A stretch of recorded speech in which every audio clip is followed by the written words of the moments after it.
ছদ্মবেশে মিশকা আবার সেনগুপ্ত বাড়িতে। এবার কার ক্ষতি করতে চায় মিশকা? হ্যাঁ বন্ধুরা, অনুরাগের ছোঁয়া সিরিয়ালে আগামী পর্বে এমনটাই দেখা যাবে। বিস্তারিত জানতে পুরো ভিডিওটি না টেনে পুরোটি দেখুন। অনুরাগের ছোঁয়া সিরিয়ালে আজকের পর্বে মূলত দেখা যায় দীপা তবলা ও জয়ের কাছ থেকে ট্রেন অ্যাক্সিডেন্টের খোঁজ পায়, কিন্তু সে কোনোভাবেই বীরের খোঁজ পায় না। জয় বাড়ি এসে দেখে শেফালি কোনো কারণে খুব ভয় পেয়ে আছে। এদিকে দীপাকে আবারও কোর্টে তোলা হলে বিরোধী পক্ষের উকিল বলে বীর সেনগুপ্তের ডেড বডির ডিএনএ টেস্ট হয়নি, কারণ বীর সেনগুপ্তের বাবা সূর্য সেনগুপ্ত নিরুদ্দেশ আর মা মিশকা সেন জেল থেকে পালিয়ে গেছে। দীপা জানায় ডিএনএ টেস্ট করার জন্য সেনগুপ্ত পরিবারে আরও অনেকে আছে যাদের সাথে বীরের ডিএনএ ম্যাচ করতে পারে। এটা শুনে পারিজাত সেন কিছুটা ভয় পায়। বীরের ডিএনএ টেস্টে আগে পর্যন্ত দীপাকে পুলিশ হেফাজতে রাখা হয়।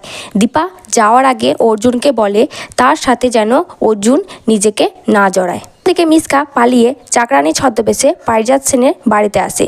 পুলিশ সেখানে মিশকাকে খুঁজতে এলেও ছদ্মবেশে থাকা মিশকাকে চিনতে পারে না। আগামী পর্বে দেখা যায় মিশকা বৃদ্ধ মহিলার ছদ্মবেশে শেফালির সাহায্যে সেনগুপ্ত বাড়িতে ওঠে, আর রূপা ওই বৃদ্ধ মহিলাকে মিশকা আন্টি বলে সন্দেহ করে।